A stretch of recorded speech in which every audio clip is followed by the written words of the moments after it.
Inalmahan ng ilang opisyal ng Pilipinas ang bagong bersyon ng mapang inilabas ng China na may 10 dash line na nasa South China Sea mula sa dating 9 dash line. Sa pagdinig ng Senate Committee on National Defense, pinuna ni Senator Francis Tolentino na masyado nang malaki ang sakop ng 10 dash line. Aabot na raw yan hanggang Taiwan Strait.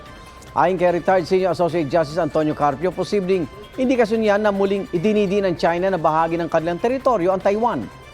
Buong South China Sea na rin daw ang inaangkin ng China sa 10 dash line. Sabi ni Armed Forces of the Philippines Chief of Staff Romeo Browner, dapat respetuhin ng China ang 2016 arbitral ruling na nagsasabing walang legal na basihan ang 9-dash claim ng China sa South China Sea.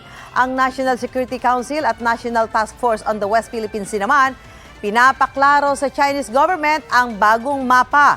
Kapag nakumpirmang Chinese government nga ang naglabas ng mapa, ire-rekomenda raw ng NSC na maglabas ng diplomatic protest ang Department of Foreign Affairs.